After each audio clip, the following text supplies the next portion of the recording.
नमस्कार बच्चों, मैं मधु वाजपेयी, प्रधानाध्यापिका प्राथमिक विद्यालय परसादी खेड़ा से आज आपके सामने एक नया पाठ लेकर प्रस्तुत हूँ।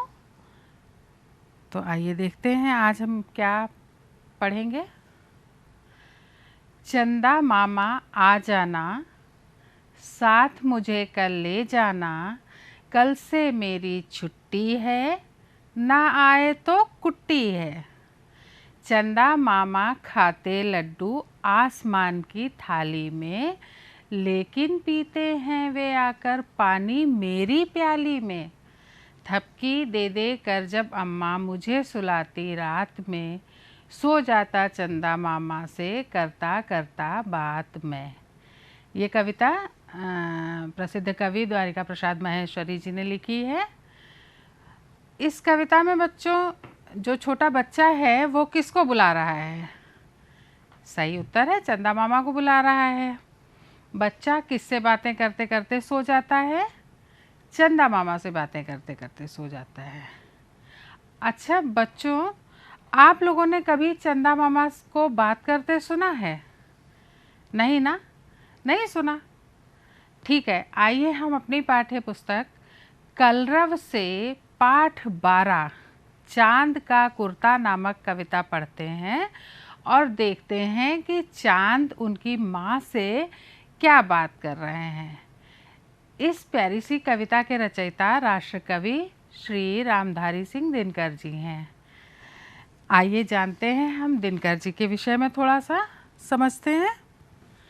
राष्ट्र कवि रामधारी सिंह दिनकर जी का जन्म सन 1908 ईस्वी में बिहार राज्य के मुंगेर जिले में हुआ था। दिनकर जी राष्ट्रवादी कवि हैं। इनकी रचनाओं में राष्ट्रवाद एवं राष्ट्र प्रेम की भावना मुख्य रूप से दिखाई देती है। दिनकर जी की प्रमुख रचनाएं हैं कुरुक्षेत्र, परशुराम की प्रतीक्षा, रेणुका, हुंकार और रसवंती आदि। दिनकर जी का निधन सन 1974 ईस्वी में हो गया।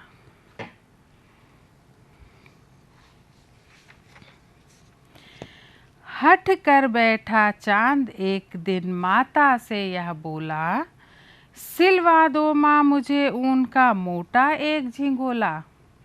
सनसन चलती हवा रात भर जाड़े से मरता हूँ, ठिठुर ठिठुर कर किसी तरह यात्रा पूरी करता हूँ। आसमान का सफ़र और यह मौसम है जाड़े का, अगर ना हो तो ला दो कुर्ता ही कोई भाड़े का। बच्चे की सुन बात कहा माता ने, अरे सलोने, कुशल करें भगवान लगे ना तुझको जादू टोने। जाड़े की तो बात ठीक है पर मैं तो डरती हूँ, एक नाप में कभी नहीं तुझको देखा करती हूँ। तो सुना आपने बच्चों कि चांद और उसकी माँ क्या बात कर रहे हैं। इस कविता के कुछ कठिन शब्द हैं जिनका अर्थ आपके लिए बहुत ज़रूरी है जानना। तो देखिए कौन कौन से कठिन शब्द हैं। पहला शब्द है हठ। हठ माने होता है, हठ का अर्थ होता है ज़िद। दूसरा झिंगोला। झिंगोला माने कुर्ता। किसी भी कपड़े को एक आप लोग झबला भी बोलते हैं, उसको कुर्ता भी बोल सकते हैं, कपड़े का नाम है। जाड़ा। जाड़ा माने सर्दी। ठिठुरना माने सर्दी से कांपना। जब बहुत ठंड होती है तो एकदम कांपते हैं हम लोग, उसको ठिठुरना कहते हैं। यात्रा। यात्रा माने सफ़र। भाड़े का मतलब किराए का। सलोने। सलोने माने सुंदर। कुशल करें। कुशल करें माने रक्षा करें। चांद प्रतिदिन आकाश का सफ़र तय करता है और उसके पास कोई ऊनी वस्त्र नहीं है। वह सर्दियों की रात आसमान की ठंडक और तेज हवा से बचने के लिए अपनी माँ से ऊनी कुर्ता सिलवा देने की जिद कर रहा है, जिसको पहनकर वह आसमान का सफ़र तय कर सके और जाड़े से भी बच सके। देखिए चांद किस तरह से अपनी माँ से कहता है, हट कर बैठा चांद एक दिन, माता से यह बोला, सिलवा दो माँ मुझे ऊन का मोटा एक झिंगोला। इसका अर्थ समझते हैं बच्चों? चांद क्या कहता है, अपनी माँ से जिद करने लगता है और अपनी माता से कहने लगा कि माँ मुझे एक ऊन का बना हुआ मोटा वस्त्र सिलवा दीजिए। अब किस लिए सिलवा दीजिए, क्या कारण बता रहा है? चांद कह रहा है, सन सन चलती हवा रात भर जाड़े से मरता हूँ, ठिठुर ठिठुर कर किसी तरह यात्रा पूरी करता हूँ। माँ, रात भर बहुत तेज हवा चलती है और मैं जाड़े से परेशान हो जाता हूँ। मैं रात भर सर्दी से कांपते हुए अपना सफ़र पूरा करता हूँ। आसमान का सफ़र और यह मौसम है जाड़े का, अगर ना हो तो ला दो कुर्ता ही कोई भाड़े का। चांद कहता है, माँ एक तो आसमान में सफ़र करना पड़ता है मुझे, और ऊपर से ये जाड़े का मौसम, और जाड़े का मौसम और भी परेशानी का कारण बन गया है। अगर आप सिलवा नहीं सकती हैं मेरे लिए तो मुझे कोई किराए पर ही कुर्ता ला दीजिए, जिसको पहनकर मैं अपनी रात काट सकूं और अपना सफ़र पूरा कर सकूं। अब जब चांद ऐसी बात कहता है माँ से, तो माँ क्या उत्तर देती हैं? चांद की बात सुन के माँ क्या कहती हैं? बच्चे की सुन बात कहा माता ने, अरे सलोने, कुशल करें भगवान लगे ना तुझको जादू टोने। अब चांद की बात जब माँ सुनती हैं तो क्या कहती हैं कि अरे मेरे प्यारे बच्चे, ईश्वर आपकी रक्षा करे, आपको किसी की नज़र ना लगे या किसी तरह का जादू टोना ना लगे। जाड़े की तो बात ठीक है पर मैं तो डरती हूँ, एक नाप में कभी नहीं तुझको देखा करती हूँ। तो माँ कहती हैं कि बेटा जाड़े की बात तो तुम सही कह रहे हो, जाड़ा तो है और आसमान के सफ़र में आपको जाड़ा भी लगता होगा, लेकिन मेरा डर तो दूसरा ही है। मैंने तो कभी आपको एक नाप में देखा ही नहीं, फिर मैं कैसे कुर्ता सिलवा दूँ आपके लिए। अगला भाग देखते हैं कविता का। आगे माँ क्या कहती हैं? कभी एक अंगुल भर चौड़ा, कभी 1 फुट मोटा, बड़ा किसी दिन हो जाता है और किसी दिन छोटा, घटता बढ़ता रोज किसी दिन ऐसा भी करता है, नहीं किसी की आँखों को तू दिखलाई पड़ता है। अब तू ही तो बता नाप तेरी किस रोज दिलाऊं, सीधे एक झिंगोला जो हर रोज बदन में आए।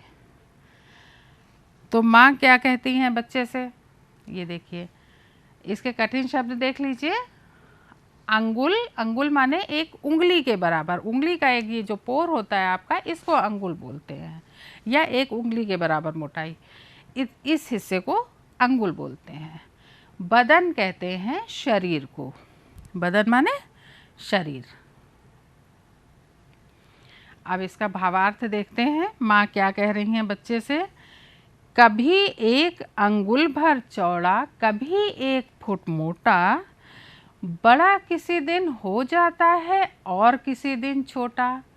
अब माँ की परेशानी तो दूसरी है। माँ कहती हैं बेटा कौन सा ऐसा कुर्ता सिलवाऊं जो तुम्हें आ जाए, आप कभी तो बस 1 अंगुल भर चौड़े दिखाई देते हो, यानी बहुत पतले से, और कभी 1 फुट मोटे हो जाते हो, किसी दिन बड़े दिखाई देते हो और किसी दिन एकदम से छोटे हो जाते हो। घटता बढ़ता रोज किसी दिन ऐसा भी करता है, नहीं किसी की आँखों को तू दिखलाई पड़ता है। अब आप प्रतिदिन तो घटते बढ़ते रहते हो, अपना आकार कभी घटा लेते हो कभी बढ़ा देते हो, किसी भी दिन आप एक समान नहीं रहते हो, और घटते बढ़ते हुए किसी किसी दिन तो ऐसा भी होता है कि आप बिल्कुल किसी को दिखाई ही नहीं पड़ते हो। अब तू ही तो बता नाप तेरी किस रोज लिवाएं, सीधे एक झिंगोला जो हर रोज बदन में आए। माँ कहती है अब इतनी परेशानियाँ हैं तेरे साथ, तू कभी भी एक नाप में नहीं दिखता है, कभी छोटा कभी बड़ा, कभी पतला कभी मोटा, तो अब आप ही बताओ कि मैं किस दिन आपके कुर्ते की नाप दिलवा दूं जो आप सिलवा कर प्रतिदिन पहन सको। अच्छी लगी कविता बच्चों? और अर्थ समझ में आया आपको? अब देखिए इसके अभ्यास के कुछ प्रश्न हैं जो हम करते हैं। पहला प्रश्न है, चांद ने माँ से क्या कहा? क्या कह रहा था चांद? चांद ने माँ से एक ऊनी कुर्ता सिलवा देने के लिए कहा। हाँ बच्चों, ये प्रश्न उत्तर आप अपनी अभ्यास पुस्तिका में भी लिखते जाएंगे। तो चांद ने अपनी माँ से ऊनी कपड़ा सिलवाने के लिए कहा। प्रश्न 2 पे आइए। चांद ने झिंगोला सिलवाने की बात माँ से क्यों कही?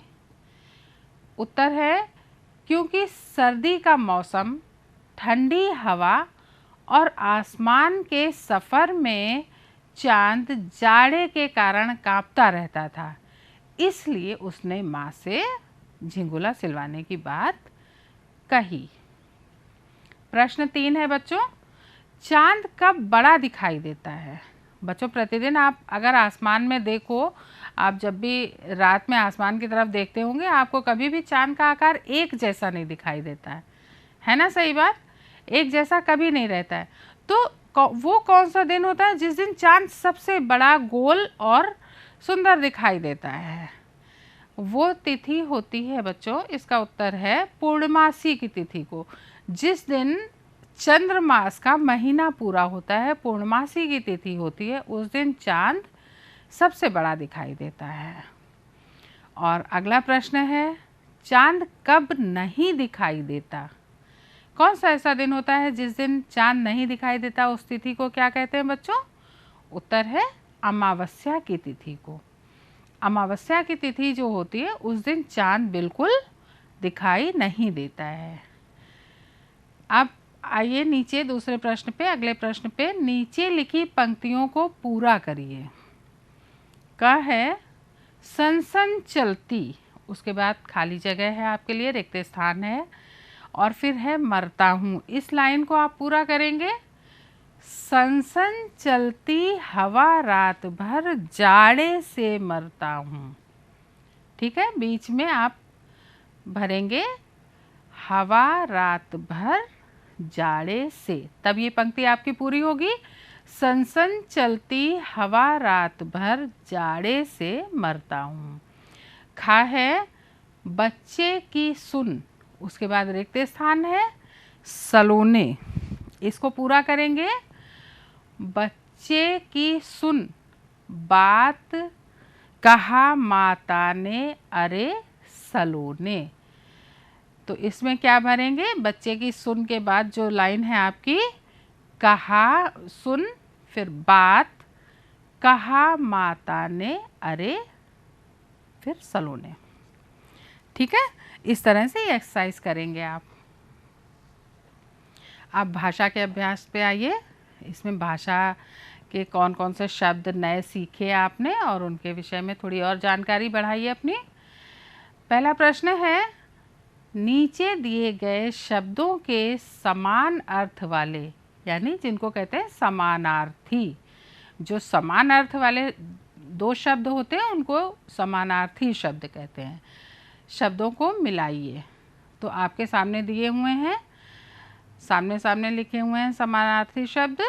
पहला शब्द है आसमान। आसमान आप सब जानते होंगे, आसमान का समानार्थी शब्द है आकाश।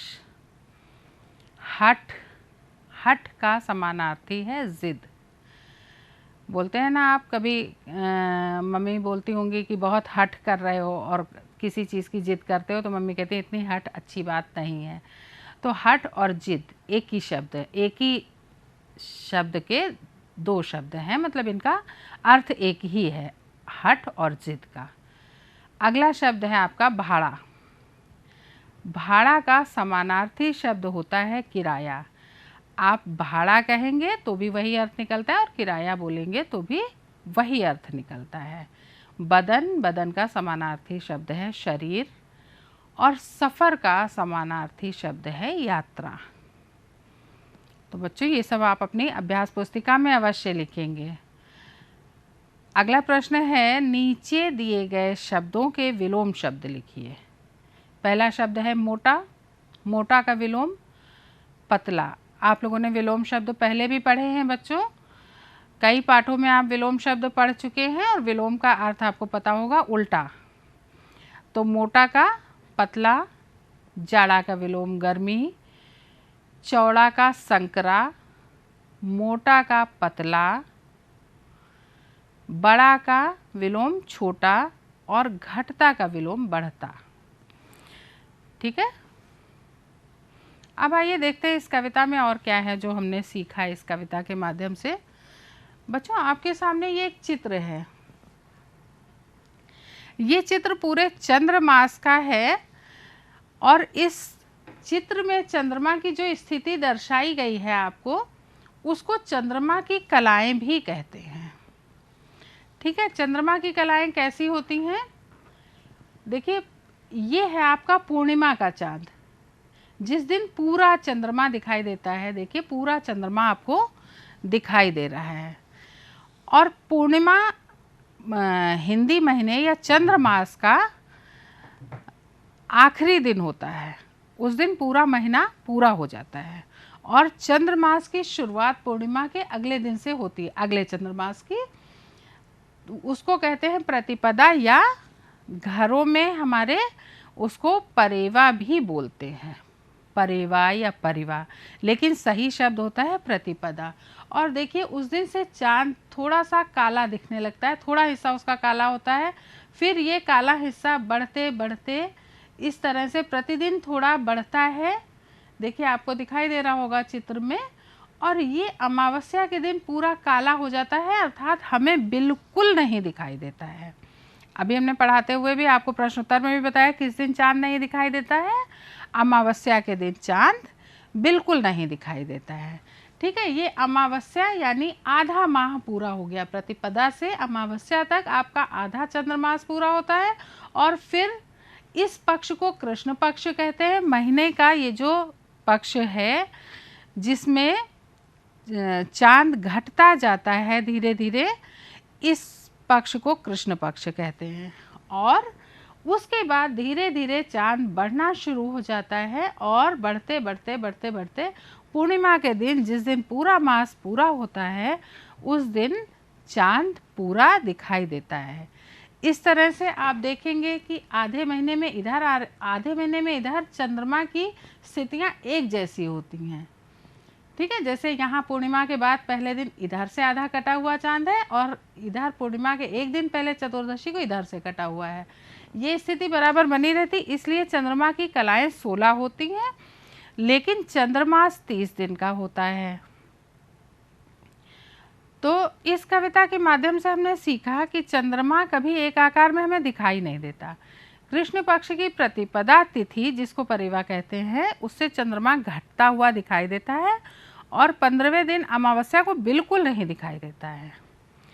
अमावस्या के अगले दिन शुक्ल पक्ष प्रारंभ होता है, उसको उजेला पाक भी कहते हैं। हम लोग अपनी बोलचाल की भाषा में उजेला पाक भी कहते हैं। तो उस दिन से चंद्रमा धीरे धीरे बढ़ना शुरू होता है और पूर्णमासी तिथि को पूरा हो जाता है, पूरा चंद्रमा हमें दिखाई देता है।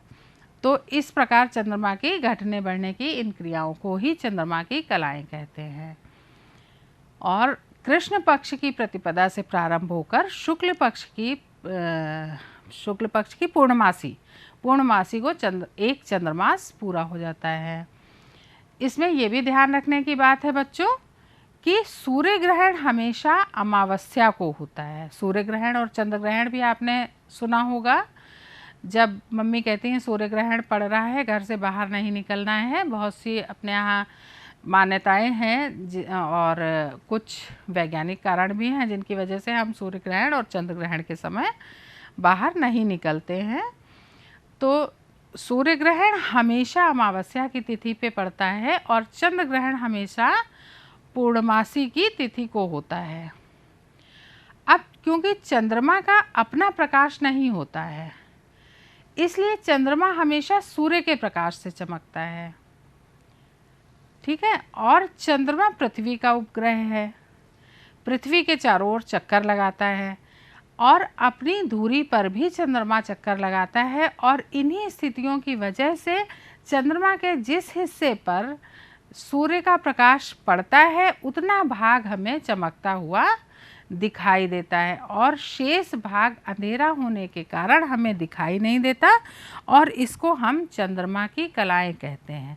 कहने का मतलब ये है बच्चों कि चंद्रमा नहीं घटता बढ़ता है, बल्कि चंद्रमा के कितने हिस्से पर सूर्य का प्रकाश पड़ रहा है और वो कितना हिस्सा हमें दिखाई दे रहा है पृथ्वी पर से, इसलिए वो चंद्रमा की मतलब चंद्रमा पर सूर्य का प्रकाश पड़ने की स्थितियां ही ये निर्धारित करती हैं कि चंद्रमा की कौन सी कला या चंद्रमा किस रूप में हमें दिखाई देगा। आगे देखिए, देखते हैं हमने क्या क्या सीखा है इस कविता से। क्या चंद्रमा सच में घटता बढ़ता है? बच्चों, चंद्रमा घटता बढ़ता है क्या सच में? नहीं ना, अभी आपको बताया हमने कि चंद्रमा नहीं घटता बढ़ता है, बल्कि चंद्रमा के जितने हिस्से पर सूर्य का प्रकाश पड़ता है वो हिस्सा हमें दिखाई देता है और बाकी हमें दिखाई नहीं देता। बढ़ते हुए या घटते हुए आकार के क्रम में चांद का चित्र बनाओ, जैसा अभी मैंने दिखाया था। या फिर आप एक काम और कर सकते हैं, आप प्रतिदिन चांद को देखें, ठीक है, प्रतिदिन चंद्रमा को देखें रात में, और जैसा वो दिखाई दे रहा है उस तरह का चित्र बनाते जाइए। और देखिए, आपको पूरे महीने में हर चित्र 2 बार आएगा, पहला बढ़ते हुए और दूसरा घटते हुए, लेकिन वो चित्र 2 बार आएगा। आप दोनों तरह से चित्र बना सकते हैं, या तो जैसा अभी मैंने आपको चित्र में दिखाया था, और या फिर प्रतिदिन चांद देखकर भी चित्र बना सकते हैं। तो बढ़ते हुए या घटते हुए आकार के क्रम में चंद्रमा का चित्र बनाइए। अच्छा बच्चों, जब हम किन्हीं 2 लोगों के बीच हो रही बातचीत को कहानी के रूप में लिखते हैं तो उसे संवाद शैली कहते हैं। कहानियों की अलग अलग शैलियाँ होती हैं कि किस शैली में लिखी गई है। तो जब हम किसी कहानी को किसी की बातचीत के रूप में प्रस्तुत करते हैं, जो आपस में 2 लोग बातचीत कर रहे हैं, उस रूप में जब हम प्रस्तुत करते हैं तो उसे संवाद शैली कहते हैं। तो इस कविता में भी जो आपने अभी पढ़ी, चांद का कुर्ता, इस कविता में भी चांद और चांद की माता के बीच कुछ बातचीत हो रही है। दोनों लोग आपस में बातचीत कर रहे हैं, उसको संवाद शैली में आप अपनी पुस्तक पर लिखिए कि पहले चांद ने माँ से क्या कहा। चांद ने कहा कि माँ मुझे एक कुर्ता सिलवा दो, मैं जाड़े से बहुत परेशान रहता हूँ, आसमान में सफ़र करता हूँ और ये जाड़े का मौसम है, इसमें मैं परेशान रहता हूँ। और उसके बाद माँ ने क्या कहा, माँ की क्या समस्याएं थी आपने पढ़ा। माँ की भी बहुत समस्याएं थी कि चांद घटता बढ़ता रहता है, कभी छोटा सा दिखाई देता है, कभी बड़ा हो जाता है, कभी मोटा दिखाई देता है, कभी एकदम पतला हो जाता है। तो उनको लगता है कि कौन सा ऐसा दिन है कि मैं चांद की नाप दिलवाऊं और कुर्ता सिलवा दूं जो रोज़ पहनता रहे। तो इस बातचीत को आप, चांद और माता के बीच में जो बातचीत हुई है उसको संवाद शैली में लिखिए अपनी कॉपी पे। अब बच्चों, आपको अभी हमने चंद्रकलाएं या चंद्रमास की कुछ तिथियां बताई थी।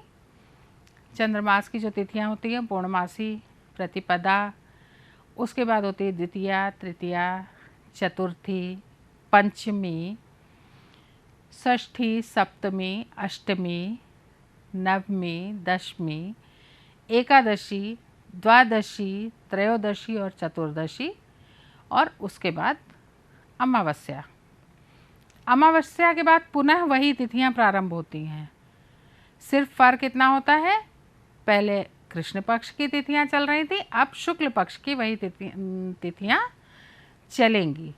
अमावस्या के बाद शुक्ल पक्ष शुरू होता है, ये आपको बताया गया, और वही तिथियां होती हैं प्रतिपदा, द्वितीया, तृतीया, चतुर्थी, आगे इसी तरह बढ़ती रहती हैं और सबसे आखिर में जिस दिन माह पूरा होता है उसको कहते हैं पूर्णमासी या पूर्णिमा। तो चंद्रमास की ये जो तिथियां हैं इनको पता करिए और लिखिए और याद भी कीजिए। दूसरा प्रश्न है गृह कार्य के लिए आपका, झिंगोला पहने हुए चांद का चित्र बनाइए। ठीक है, झिंगोला पहने हुए चांद का चित्र बनाइए। कल्पना कीजिए कि चांद कैसा लगेगा झिंगोला पहन के, है ना, और उसका चित्र बनाइए। जैसा आपकी कल्पना में आ रहा है चांद कि झिंगोला पहनकर लग रहा है, वैसा चित्र आप बनाइए। प्रश्न 3 है, कभी कभी आप भी अपनी माँ से किसी तरह की ज़िद करते होंगे। सभी बच्चे करते हैं, सभी बच्चे अपनी माँ से कुछ ना कुछ लेने की ज़िद करते हैं और माँ आपको समझाती होंगी कि वह ज़िद को क्यों नहीं पूरा कर सकती। क्योंकि बच्चों हर ज़िद नहीं पूरी की जा सकती, सभी में समस्याएं होती हैं, कुछ पूरी करने योग्य होती हैं, कुछ नहीं होती हैं। कुछ माता पिता पूरी कर सकते हैं, कुछ नहीं पूरी कर सकते। तो जब कभी आपने ऐसी कोई ज़िद की हो और आपकी माँ आपको समझाती हो कि बेटा ये बात मैं आपकी नहीं मान सकती और ये ज़िद मैं नहीं पूरी कर सकती, ऐसी कोई घटना आपके साथ हुई हो तो उसको याद करके लिखिए अपनी कॉपी में। ठीक है, और लिखकर भेजिए उसको अपने विद्यालय में अपनी शिक्षिका को। और देखिए कि फिर देखिए अलग अलग बच्चों की क्या क्या ज़िद होती हैं और किस किस तरह की आप लोग ज़िद करते हैं। तो ये आपका गृह कार्य है, इसको अवश्य करिएगा। और चंद्रमास की तिथियां आपको अवश्य याद करनी है बच्चों। ठीक है, और जानना है कि चंद्रमास कितने दिन का होता है। ठीक है, और चित्र बनाने हैं। इतना काम है आपके लिए। और बच्चों इस पाठ में आपने बहुत कुछ नया सीखा कि चंद्रमास किस तरह से पूरा होता है, नए नए शब्द सीखे और चंद्रमा और उसकी माँ के बीच बातचीत सीखी। ये संवाद शैली भी आपके लिए बहुत महत्वपूर्ण है, इसको भी याद करिए। और अगले पाठ में मैं आपसे फिर मिलूँगी, तब तक के लिए नमस्कार बच्चों, धन्यवाद।